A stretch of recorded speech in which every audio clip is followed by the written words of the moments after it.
Why did mortgage rates go up when the Fed just lowered interest rates? I tell you what, I got this question from so many buyers and owners. Actually, the question was, hey, interest rates just went down between 4 and 4.25. Can I refinance? The answer to that is not right now. And actually, the better answer is the Fed did not lower mortgage rates. I want you to pay attention, all right? Stay tuned, because I'm going to explain the difference, and I'm also going to explain what we can expect with mortgage rates going forward. All right, let's break it down in the housing market update. First off, the big three: prices. Prices are steady, not seeing a big drop across the board. I talked about that last week with Honolulu Board of Realtors report for August.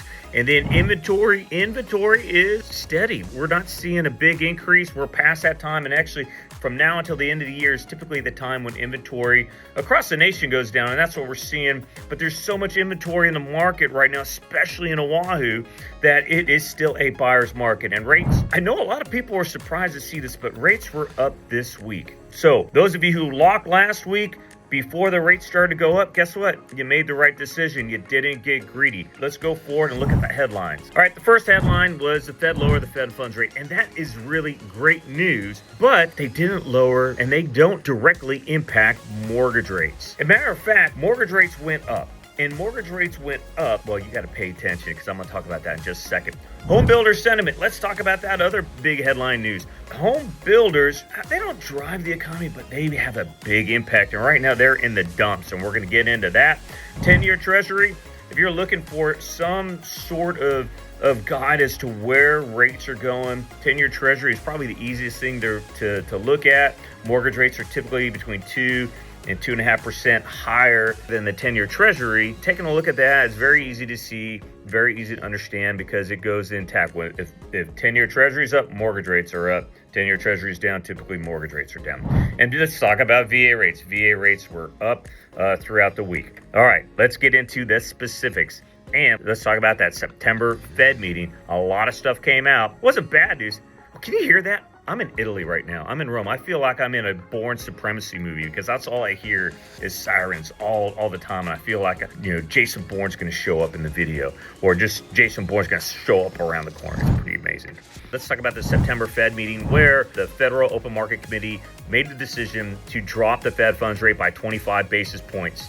The new range is between 4 and 4.25, and everybody was on board except one person. That person was the latest member who was appointed by President Trump, Moran. He dissented, not because he didn't want to cut, but because he wanted a 50 basis point cut. And quite frankly, I think we should have done that, but there was no way that the new kid on the block was going to have any impact on that, especially with the way the Fed has moved in taking action. But this is why they put Mr. Moran on the board. They want to see some action. The president, the administration, quite frankly, the country wants to see some action.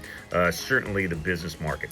Policy is clearly restrictive still, despite lowering 25 basis points. A lot of people think, and I agree, we should lower the Fed funds rate by at least a point to a point and a half by the end of the year. And really, one of the key words or phrases that Fed Chair Powell talked about after the meeting was, there is no risk-free path moving forward, meaning inflation could pop up again. Unemployment could, take care of itself. So there is no 100% clear crystal ball on the way ahead. And that's why they're taking a measured approach, much like they have the last 2-3 years, in reducing the federal funds rate. And the Fed's mandate, their mandate is unemployment management and also inflation management. They want unemployment low. That's their job. But they also don't want unemployment to get so low that the labor market is out of control, crazy, causing inflation to go up because wages are going up, because just people are changing jobs left and right. And they want inflation to stay low. They want inflation near 2%. We haven't been near 2% in over almost 4 years now. Their observation certainly is that the growth of economic activity has moderated in the first half of the year. Their focus was on inflation. The last couple of years, it's been inflation. But now there's more downside risk to labor. And again, this is in connection with their dual mandate. And they are more focused right now on labor than they are on inflation. They do believe that the tariffs, while maybe causing an impact to inflation, that is very short term and that gets absorbed within the market. It's a one-time hit. So now they're really focused on labor. And one of the things they talked about was that job gains have slowed and unemployment rate has edged up. We just went from 4.1 to 4.3%. Still, that's low. If you remember during the Great Recession, 2008, 2009 timeframe, unemployment was at 10%. All right, it was at 10%. Now we're still low, and our all-time low, our 50-year low, 55-year low, was right around 3.8, 3.7% unemployment. We're only up to 4.1 to 4.3%. 4.3% being the highest that we've had in quite some time since the pandemic started. That's kind of what we're looking at. So they're keeping an eye on the job market. Now, inflation, let's talk about inflation real quick. Inflation has moved up and remains slightly elevated, but again, they think that's due to tariffs, think it's short-lived, and they see service inflation cooling, and they are continuing to reduce the balance sheet. That is the number of treasuries they own, the mortgage-backed securities they own, and there's no mention of the Fed reinvesting in mortgage-backed securities. If they were to do that, that would definitely drive mortgage rates down. Take a look at jobless claims real quick. I want to go over that. You can see from this graph, last week, interest rates went down last week, and the week before the Fed meeting, and that was a lot of that was because the jobless claims. You can see this huge spike. All right, this huge spike right here, over 200. I think it's 267,000 jobless claims, and that was in a shortened week because it measured the Labor Day weekend week. So the expectation was, hey, could we see this remain elevated? Well, we got back to normal this last week. Right around 230,000 jobs, jobless claims, and continuing claims came down a little bit, not a lot, but still the lowest that we've seen in quite some time, right around 1.92 million. So this, paying attention to this jobless claims, paying attention, which is out weekly, and paying attention also to the unemployment rate. Again, we get the jobs that comes out on that first week in October. That's really, I think, going to drive interest rates and kind of determine whether or not we see rates go up, stay steady, or drop. There's potential for a big drop, but there's no guarantee, never a guarantee in this market. You know, I think if the Fed would have dropped the Fed funds rate by 50 basis points, that would have been a surprise. The 25 basis point drop was not a surprise. It was expected.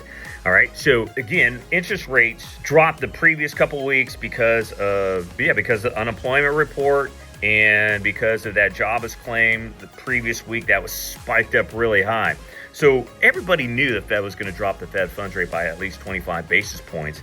So there was no surprise, meaning there was no change to interest rates, despite the Fed funds rate coming down.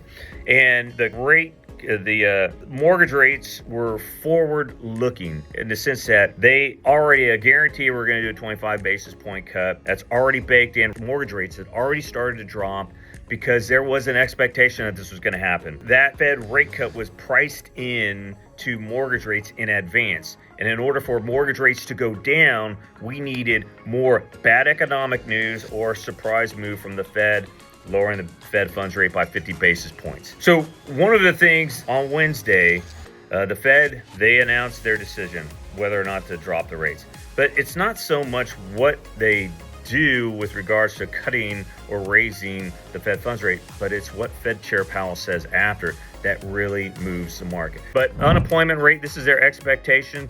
They think the unemployment rate will remain or go to right around 4.5%. So they expect unemployment, the Fed expects unemployment to go up another 0.2% this year. Their core PCE, they expect core PCE to be at 3.1%. It's at 2.9% now. So the Fed sees inflation going up.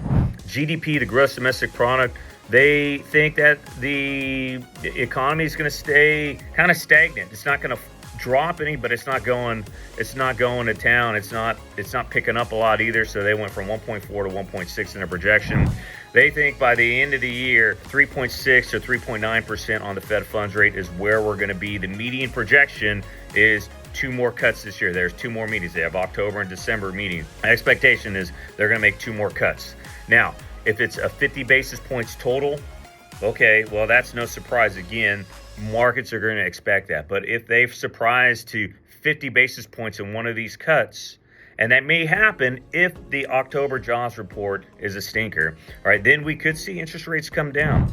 The dot plot for the remainder of the year, and the dot plot is basically, it's an anonymous survey where the Fed governors determine or kind of put where they expect the Fed funds rate to be over the course of a period of time moving forward. And in this dot plot, pretty interesting actually, only one person wanted a hike. That was probably your Fed Chair Powell being, and you don't know who did it. It's probably Fed Chair Powell just trying to stick it in the president's eye. Could be Fed Governor Cook, who President Trump is trying to get fired. And quite frankly, without getting into too much politics, you're innocent until proven guilty, not guilty until proven innocent. You know, it could be her. 6 of the members want no more cuts this year, which doesn't make a lot of sense to me. Again, I would say that's probably people who are squarely behind Fed Chair Powell. 2 want 25% more in cuts. 9 want 50 basis point more in cuts, which is kind of where the median comes from. And then 1 wants 125 basis point cuts the remainder of the year. And that's probably mirroring the new guy who wanted a 50 basis point cut this time around. So the Fed is just kind of laying their marker. That marker is going to change just as it always is based on what they see from the economic news coming out.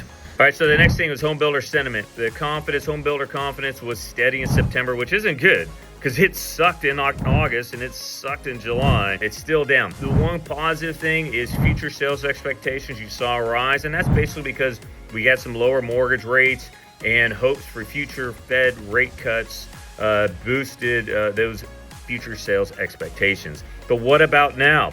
Well, housing starts fell 8.5% month over month in August. Building permits, a sign of future construction, also dropped 3.7% month over month. And hey, the reason why is there's no housing fairy. The builders, they can't just willy-nilly build houses. There's got to be a demand. And as long as we have high interest rates, as long as the cost of labor, the cost of supplies is high, they are not going to overbuild. So permits drop.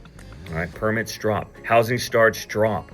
Until we see rates come down for a good amount of time, you're going to see home builder sentiment below 50 and quite frankly within the 30s. You know, I don't normally put MOM. That's month over month. Mom is right. Mamma mia. That's me in my best Italian. That's what the home builders are saying. Mamma mia. Give us a break.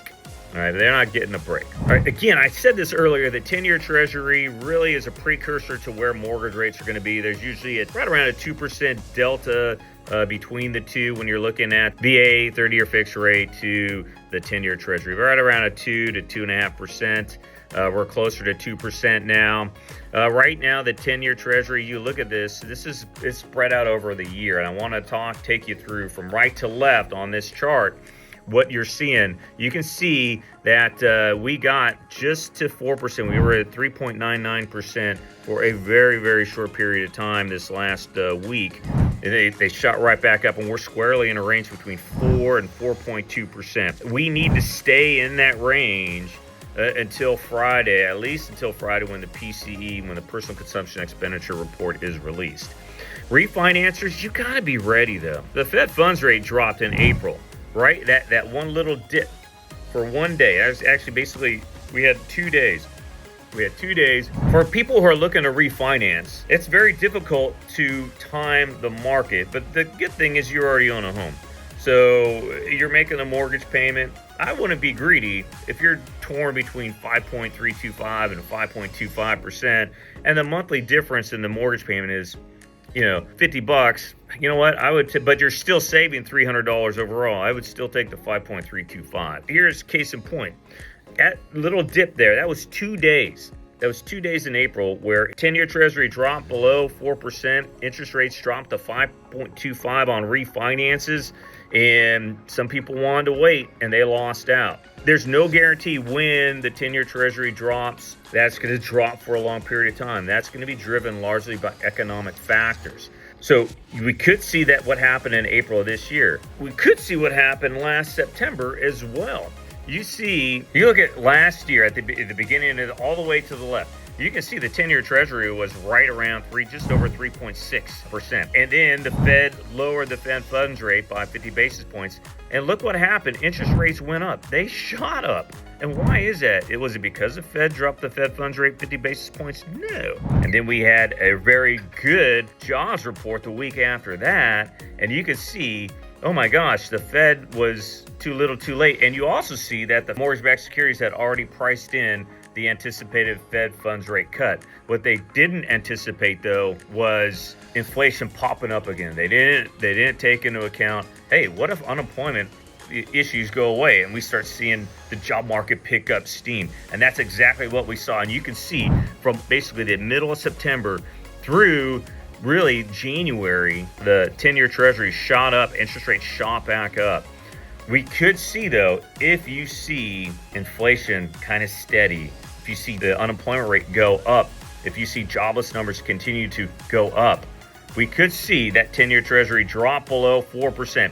And if it gets below 3.919%, there is a lot of room for that 10-year Treasury to drop and then for mortgage-backed securities to drop in conjunction. So really something to pay attention to. It's hard to take a look at the mortgage-backed security charts because, one, there's so many of them, and two, they move opposite of mortgage rates. When mortgage-backed securities go up, interest rates typically go down. They're not in tandem, so they're opposite. So I like to use the 10-year Treasury. It's easier to explain. Let's take a look at VA rates. VA rates, we started the week below 6%, and then we shot back above 6%. And really, I would expect that we'll stay somewhere between 6.25 for this next week until Friday. And I think we'll probably stay below 6.25, maybe even kind of playing around that 6% range. But really, it's going to be a couple weeks from now when we see the jobs reports start to come out and possibly show unemployment going up again and job gains decreasing again. So that's kind of where we're at with VA rates. Again, time in the market is a very tough thing to do. I'm not a greedy person. I know that, hey, the key is to get the house because I can always refinance later. But when rates go down, guess what, people? Buyers come back into the market, and that's exactly what we're seeing right now. Yes, sir. Yes, ma'am. That's what we're seeing right now. Buyers, mortgage asks were up 3% last week. They're up over 20% year over year for purchases. Refis up 58% last week and up 70% year over year. Inventory is still right around the highest that we have seen in Oʻahu for the last 10 years. And let me tell you what, I've been doing a lot of ARMs. What are ARMs? I only got 2 ARMs, but I got plenty of adjustable rate mortgages. 13%, and this across the nation, of all transactions have been adjustable rate mortgages. As the average mortgage rate for an ARM is about 0.75% lower than a 30-year fixed rate mortgage. So I would say probably 50% of my buyers are doing a 5-1 ARM. I don't really focus on the ARM piece. That's a 5-year fixed rate mortgage. Realistically, most people don't own their home for 5 years. They're going to sell, or if rates go down, they'll refinance. It basically mitigates the risk across a much larger period of time. So really, if you can get a 0.75, even a point lower on a 5-year fixed rate mortgage versus an ARM, versus the attitude of it's adjustable rate. Hey, for 5 years, that's a long time, and most people again are going to sell their home within 5 to 6 years anyway. So is now the best time to buy? Yeah, if you can, absolutely. Speaking of buyers markets in Oʻahu, there's so much inventory right now, especially condos across the island. If you are looking to buy, and rates drop all of a sudden, we're still going to see a buyer's market for quite some time, especially in the condo area, not so much single family homes, but in the condo range, because there's so many condos on the market that they're not all going to go off the market like that. All right, it's going to take time. So you have some time, but really time to get in is when you got fewer competitors. All right, fewer competitors means you're going to get more seller concessions in regards to credits and even lowering the prices. You can have one, you can have both, but that's kind of what we're seeing right now. All right, that's about all I have for you sellers. Stay positive, don't give up. I've talked to a few owners who are looking they just want to get out and they're willing to take a loss. I'm like, well, you know what? Let's look at other options. All right. So make sure before you give up, make sure you talk to your realtor, make sure you talk to your lender, because giving up, is almost never the right answer. All right. Have a great week, everybody. And I hope this helped you out. And if there's anything in here you thought was useful, please like, comment, subscribe, share. I would appreciate it. You have a great week. Aloha.